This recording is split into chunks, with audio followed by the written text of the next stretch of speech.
Hello! Today I'm going to start a sew along for the Rosie dress pattern. So the Rosie dress pattern is actually the first pattern I ever published.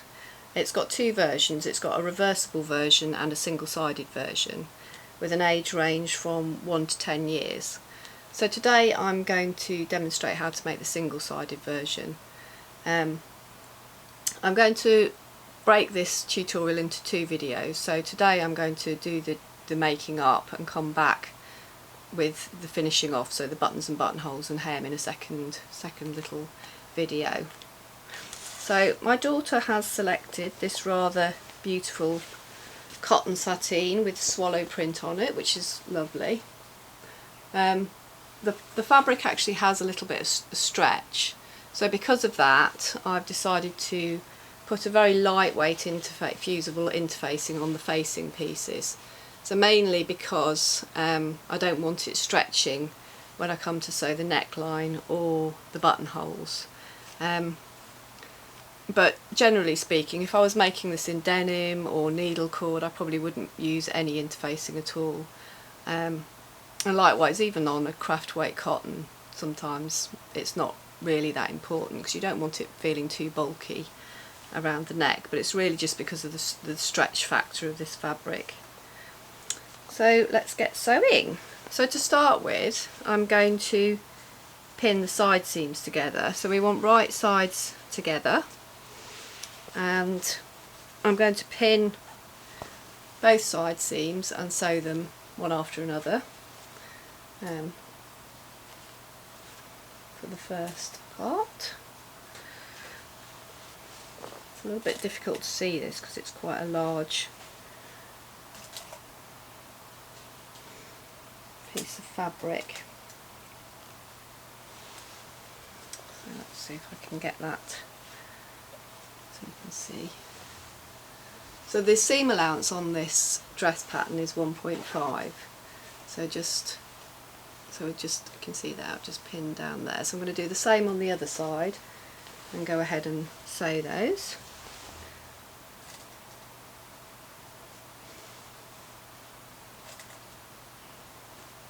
I mean, it depends on if you feel confident, you might not even feel you need to pin these, or the smaller sizes definitely, as you can probably see, but you just want to check that everything's matching before you start sewing. So let's sew that to start with.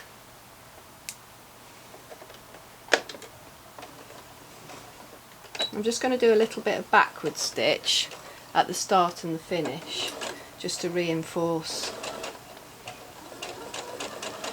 the stitching.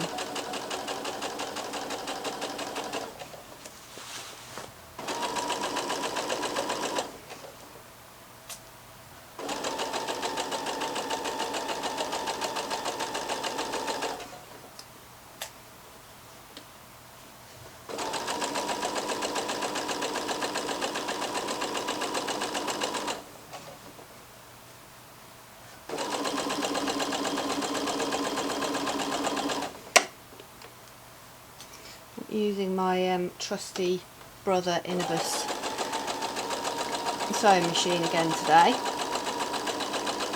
which is just a really great all-rounder machine. There we go. See that? I'm going to do the other one, and then the next thing we're going to do is to finish the neaten the raw edges.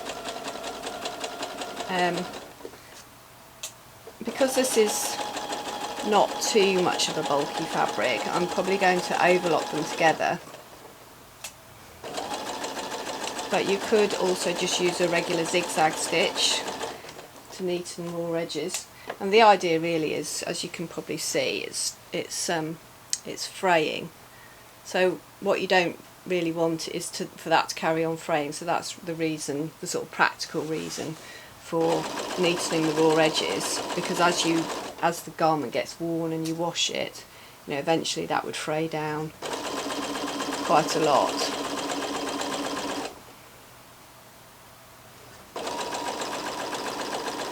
but it also looks really nice and neat on the inside of the garment.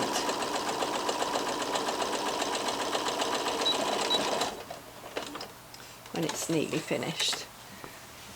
There we go, I'll show you those. See how much that's fraying there.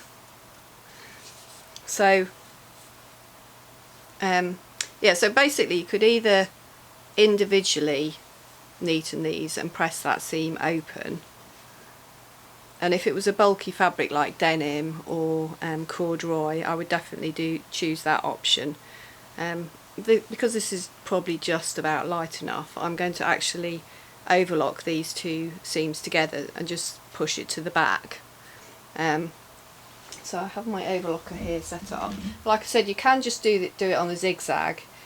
The difference is that the zigzag stitch won't cut off all these wispy bits, but the overlocker is going to do that. So I think it's just a slightly neater finish if you have got an overlocker, but it functions just as well if you don't have an overlocker to use a zigzag stitch. So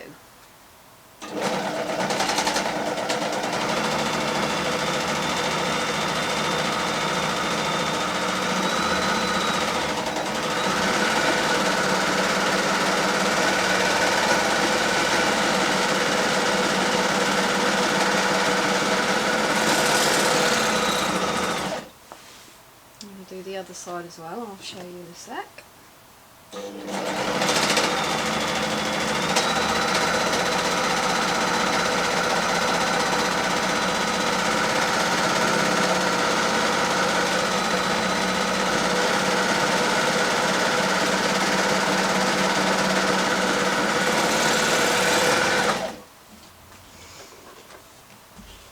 There we go. That's what we've got. So now, normally I would press these seams to the back, but because I'm doing the video, I'm just going to carry on and press that afterwards. So what I'm going to do now is make up the facing pieces, and this is exactly the same. We want to put right sides together and just join, there we go, the underarm seams. So this is like a mini version of the dress. And let's put a couple of pins in to hold that.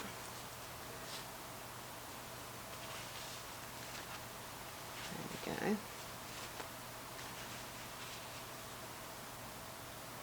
So I'm going to stitch that now.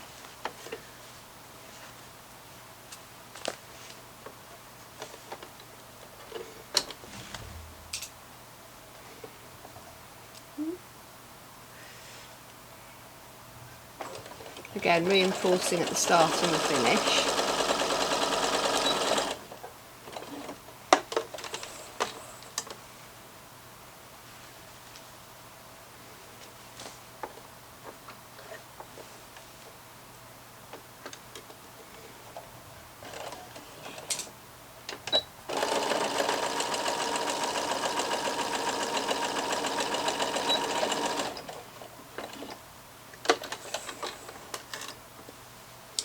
And now, before I put this onto the actual dress, I like to finish this edge, and there's a number of ways you can do that. If you have got an overlocker, and that's what I'm going to do on this one, I'm just literally going to overlock this edge, and that will hold the fusible interfacing. It will stop it peeling back and just make a nice finish on the edge, and it's not bulky, it's just nice and simple. Likewise, you could do a zigzag stitch.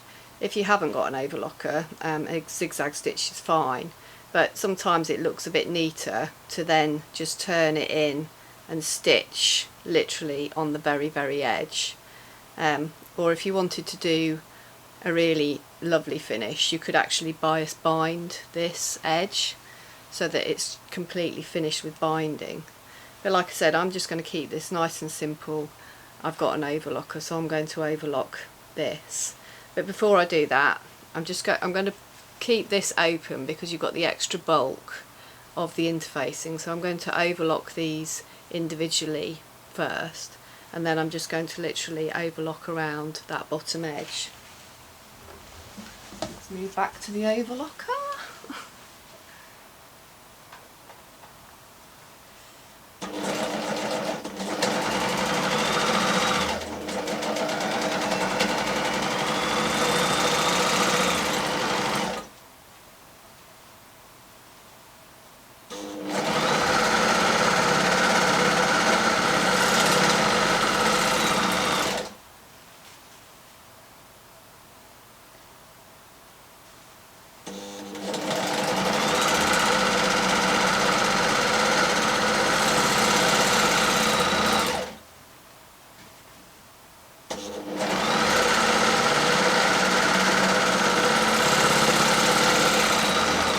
So with overlocking this edge, I'm going to start sort of on a flat bit and then tail off and try and keep it looking neat and smooth.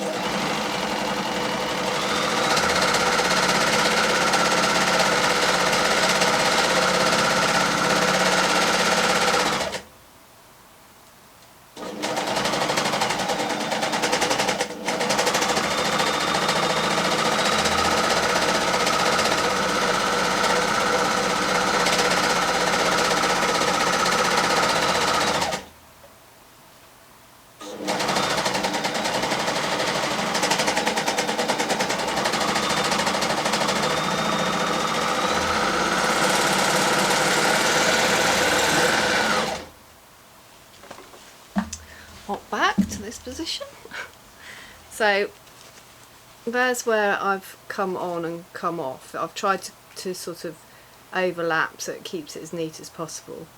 I tend to just trim this off, but if you want to be extra careful, you could thread this overlocked, this sort of bit of overlocking into a needle and push it into the stitching there to keep that as neat as possible. But really, that's a good functional edge of a facing that will be inside the dress.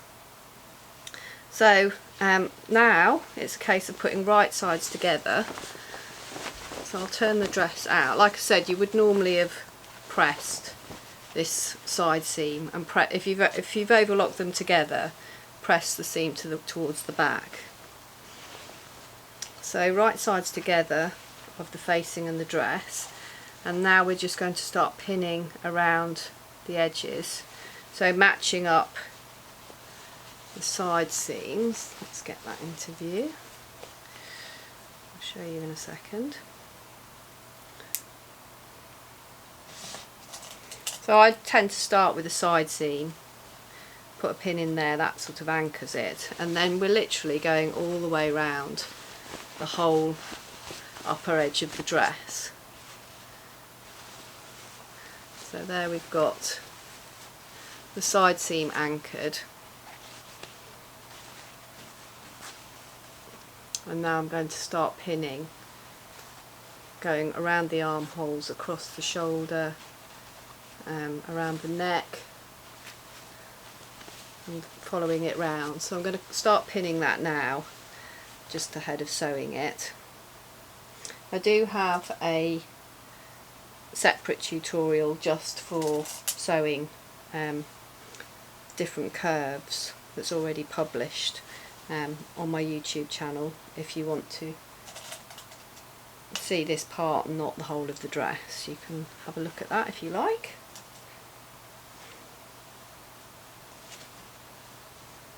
But we want to check this all fits together nicely. But once you've done this bit, you really are on the home straight, really.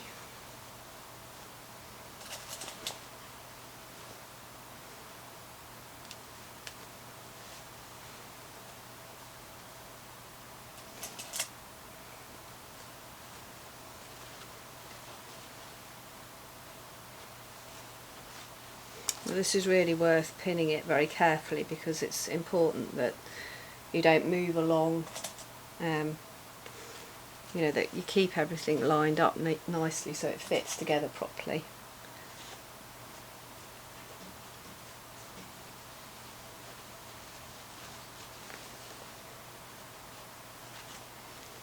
And also in the case of this particular fabric, the stretch hasn't caused any issues.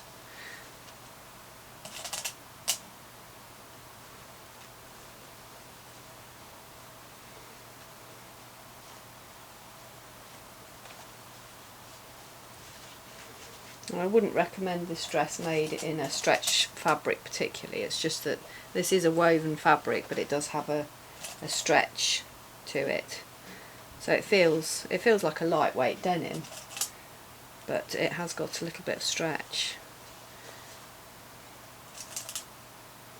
But I wouldn't like make it particularly in a sweatshirt fabric or a French terry or anything like that. I'm not sure that would work too well.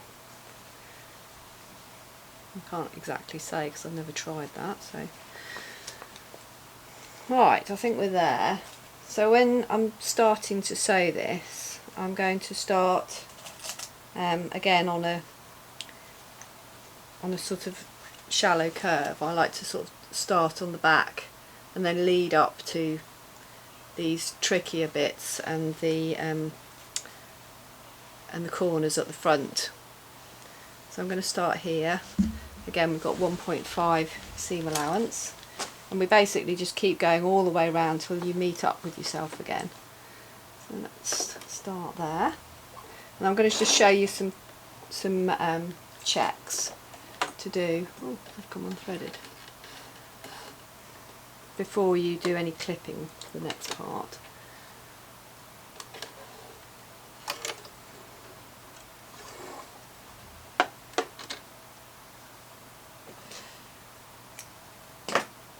I don't know what caused that to come unthreaded.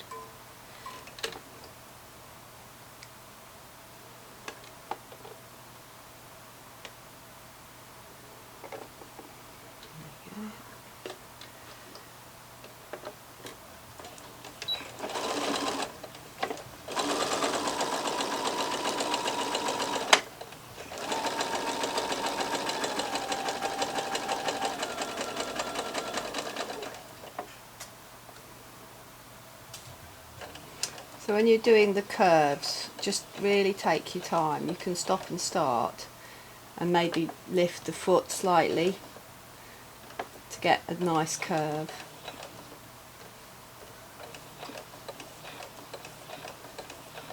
But try and keep following the lines on the machine, the guidelines, to keep your seam allowance nice and even.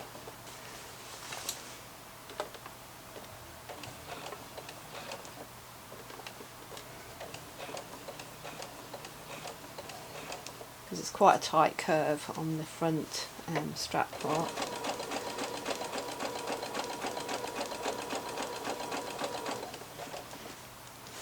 Let's move that out of the way.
You might need to check that your seam is going towards the back just as you come up to the seam.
nearly there.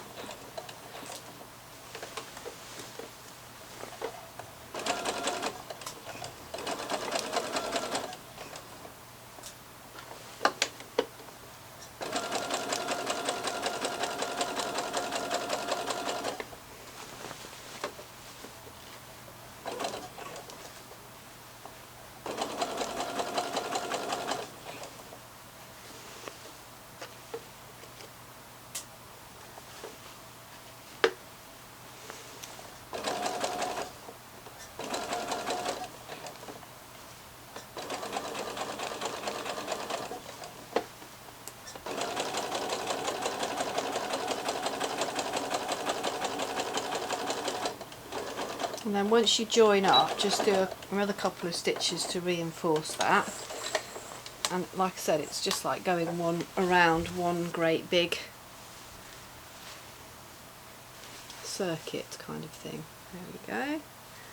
So now just go round and check that there's no little puckers or anything like that before we go on to the next stage, and it all looks fairly flat. This is all looking reasonably good.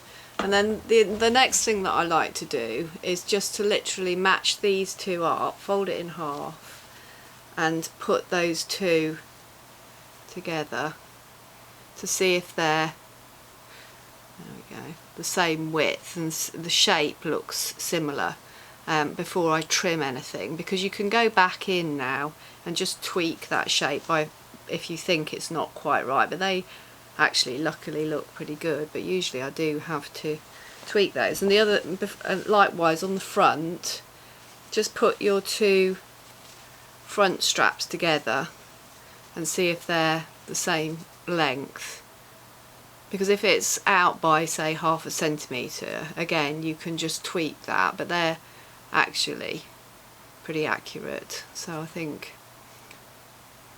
that's okay to trim. So now we can go around this, trimming it up. So there's a few different things here. Quite often you see people say to cut out little V shapes when the curve is this, you know, that direction. Is it concave, convex curve that way? I prefer hilly and dippy curves. So this is like the hilly curves like this. They quite often say cut out little nicks, but I often find that just leaves little angular bits when you've turned it through. So I prefer to just trim this down to around about 5mm. So I'm just going to show you that over the main part, because I think it gives it a cleaner finish on the outside. So there we go. But then when you get down to this point, you can take this down to around about 1 centimetre for the rest of it. About that, can you see that? So I'm going to go all the way around, just trimming it down to about 1 centimetre and then a 0.5 on the hilly curves, which are just the two back, there we go, two back strap parts.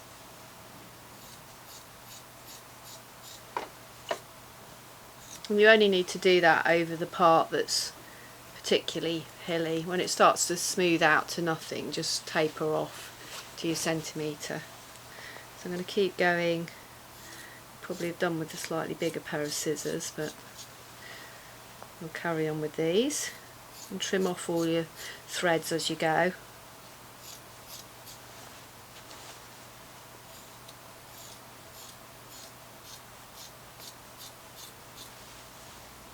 So when you come up to the angular front strap parts, I tend to cut this corner off, taking the bulk away from both the top and the side of it, and the same on the other angle, just so that when you turn it through you haven't got loads of fabric in the corner creating a bulky corner. So something like that. Again with this I'm going to turn it through and just see if that's enough. I can always go back and just trim a little bit more off, but I don't want the corner to get weak, And the other thing with this, because I've got the interfacing, I can take that interfacing. It usually peels off the edges fairly easily. I can just take that off to reduce a bit of bulk. So I'm going to carry on trimming, and then I'll show you the dippy curves next.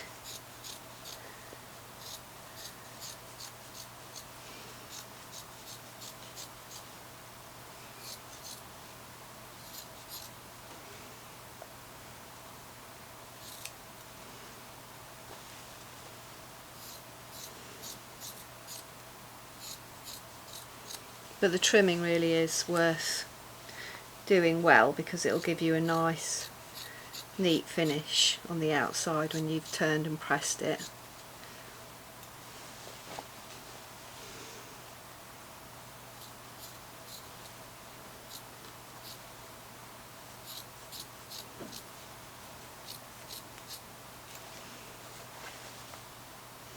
Right, just about there now. So I've trimmed that to 1 centimetre all the way around, and about 0.5 over these hilly curves. So now I'm going to have a look at these dippy curves and just cut little nicks into those. So the tighter the curve, the closer the nicks. So we want that. You see that? So anywhere, so the armhole here is quite a steep curve, so I'm going to put closer nicks around the underarm. And again, this is something you can test out. You can put some clips in, turn it through. If it still looks like it's bunching and it's not sitting flat, you can go back in and do closer curves. The clips want to be as close to the seam without being too dangerous that you're actually going to cut into the seam. So literally about 1 millimetre away from the seam, and go all the way around the whole of the neck edge, doing those little clips wherever there's a curve.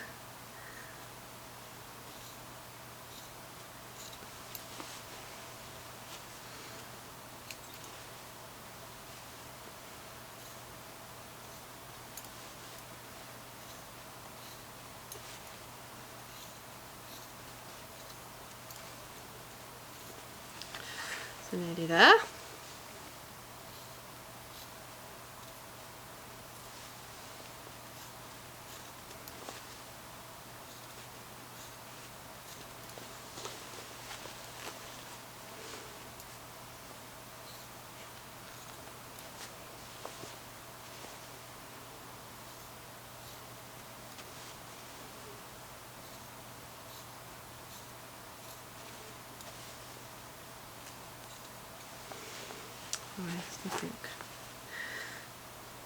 Not sure I can show you while I'm doing this. So we're nearly there. So once that's all the way round, I'm going to turn it through to the outside now. So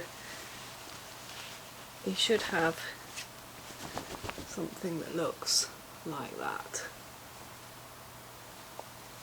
with all the clips. So I'm just putting my fingers in there, turning that through. I'm going to go all the way around, pushing the corners out, just wriggle those curves through to the right side. There we go. Just sort of feel the seam and push it to the edge, but you can see how that's quite a nice smooth shape.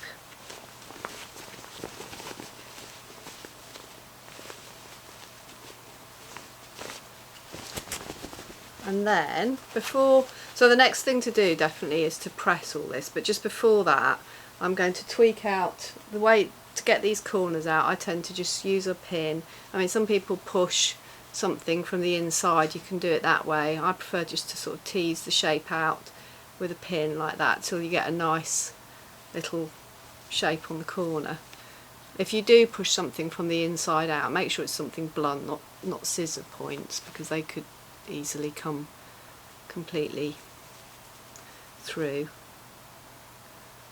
So till you've got a nice shape there, and then just before you press it, just put the two edges together and check that they look nice, as we did before we trimmed it, because you've still got a chance now to just tweak that to push it back inside and do a few stitches if need be. I'll just have a look at that. So yeah, those edges, you see, still looking pretty good, so I'm happy with that. And likewise the back shape, do they look good enough? I think they do. There's a slight discrepancy in shape, but I mean it just also depends how you feel about it. If you're happy with that, you know, go for it. So what I'm going to do now is I'm going to take this to the iron and press this edge, and I'm going to come back for part 2 of this tutorial and show you the buttons and buttonholes and the hem. So thank you very much for watching, and see you in part 2.